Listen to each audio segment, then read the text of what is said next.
ministry always just something you knew you wanted to do and be a part of? It's a really good question, because I think, two people coming together, there is an adjustment. People Absolutely. describe it as a new normal and all of those things. And I think for us, we were already involved in ministry. We already had leadership roles at school, had leadership roles in ministry.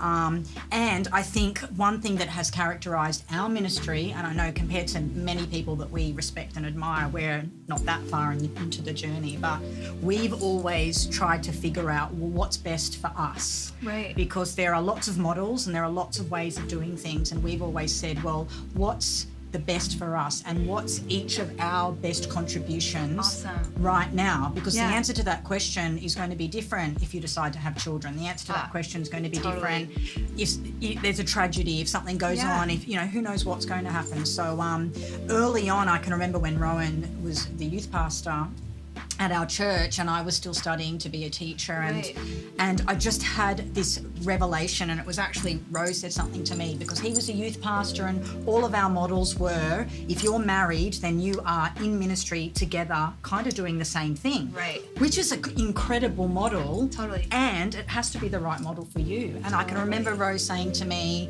I don't need you to be the youth pastor. I love that. And he said, I need you to be my biggest fan. And it was the most releasing thing, because I didn't have a sense of call to youth. I had a sense of call to ministry and to aspects of ministry, but I didn't kind of go youth as my thing. The same but thing. now I am married to a youth pastor. Yeah. So does that mean, and the examples that I had was that I was then supposed to go and do everything that he was doing. We were together, we were both... Leave your things and then just go do it. Yeah. And so to answer your question, right back then, we were like, well, what is your best contribution right now, Megan? And how will that change and develop? And, to Rose's credit, that has actually been a theme of our marriage. Awesome. So when Rowan became a senior pastor, we asked the same question. So I'm here, I'm your biggest fan, I'm involved in the church, I'm contributing, I'm serving, all of those things. Yeah. And I'm not the senior pastor. Totally. Not because of theology, philosophy, simply out of conviction and calling. Yeah. So, and that's always been to Rose's credit. He's like, well, what's your best contribution right now? What's the grace that's on your life, and how can we outwork that in ministry? And that's so empowering. But you can just support and love your husband. Yeah. And let him be the best youth pastor he is. Yeah. It works the other way as well. Totally. Right. So in a way, because of the way our world's functioning now, Megan's probably got more public ministry than I have. Right. And there's no issue there, but I actually have a very strong sense that that's part of my responsibility is now to be her biggest fan. As there's that sort of sense of public, and it's not just local, it's global. She's talking to talking to hundreds of people, thousands of people around the world on webinars. And so it's actually just something that rolls over depending on the season of life. It's such a mutual thing. And we still have a very strong conviction that we're in ministry together. Yeah. We just unpack that a little bit, where we're going, okay, well, what does that look like? Because I believe that ministry essentially comes out of you through two primary channels. One is your giftings. So if you're gifted in a particular way, if Megan's primary gifting is teaching, but she's also got prophetic gifting and other gifts around that, she'll minister out of that. My primary gifting is leadership, wisdom, and that's my drive and my passion. So I minister out of that. And I think the other area is your grace. What has God graced you in this season for right now? Yeah. And then to operate out of anything other than contentment in that place is so frustrating. Yes. It's unfruitful, it's not fulfilling, and you feel like you're trying to force the hand of God in a way. Right. Yeah. And you don't want to do that. It's because it's not worth it, let alone not useful. Yeah. And so we sort of have that sense, but we've always had a strong sense of call to ministry. I had this visitation basically, and it was bang, you're going into ministry. Wow. And then I bumped into somebody at the school I was working with, and in fact he was working with Pastor Brian, and he was taking on a church, and we got talking, and this series of miraculous things took place. And Megan had a strong piece with that. But then when we were called to Melbourne to lead a church, that was a much bigger sacrifice for Megan to make. Right. And we still believed, hand on heart, Right. we believed that's what God was calling Right. us to. Right. So we went, Yeah. and that rolls itself out, because I think sometimes we get confused. I think we think ministry is so much about a function, and I think it's so much more about a position. Right. Have we postured ourselves, and have we positioned ourselves, and are we really trying to not put ourselves in front of and get ahead of Right. and be noticed by? Right.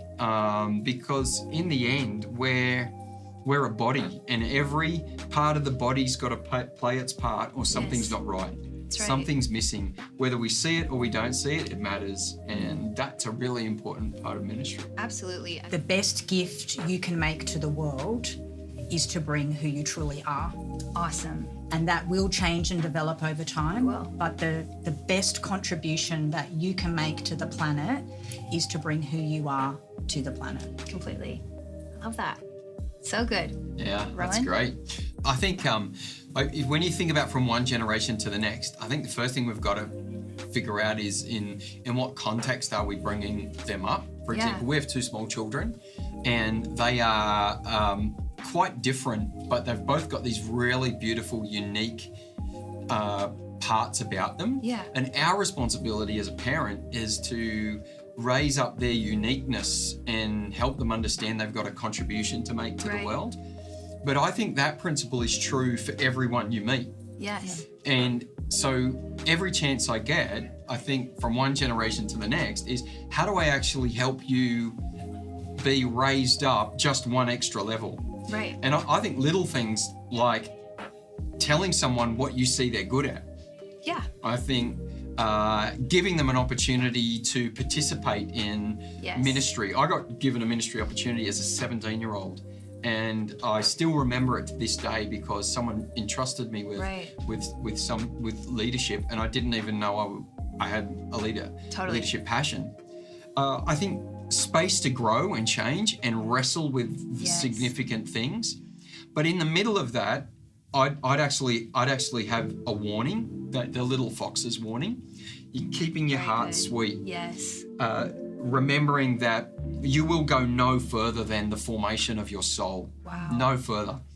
And especially as a man, speaking as a man, and if you don't address anything that's unformed in you, it bites you in your 30s and 40s. Right. And thirdly is just to be surrounding yourself with a community of people across the ages that are going to keep sharpening Yes. you as well, and remembering that God can be trusted. Yes. He's got this. You don't need to strive. Yeah. It's actually about Him being famous, not you. Yes. And more along those lines. Your best job is to actually be as ready as you can until the time comes. Abraham Lincoln said, "I'll study and I will prepare, and my opportunity will come." Yeah. And we're only empowered to control 2 of those things, Right. not the third. Yeah. But you will never get the opportunity if you're not ready. Absolutely. And again, I say stuff like this: you never lose when you serve. All right, you never lose when you serve. Getting ready is more important than being ready. Good. All right, the posture of your heart is really important. Yes. There is an enemy. He's evil, but he's not clever. Yeah. He has a strategy for your downfall, and you've got to have a strategy for his strategy. Right. And those things tick over in life, and they're not complex, but they are relentless. Yes. And so if we keep kind of moving in that dynamic, I think we can keep moving in the same direction, because too many people don't finish well. So true. There's 400 leaders in the Bible, 80 finished well. That's 20%, and that's not good enough. My And goodness. from one generation to another, Yeah. that's what we've got to change. Yes. That's what we've got to change. We've got to Absolutely. change that statistic. Absolutely. And I'm pretty passionate about I that. love that.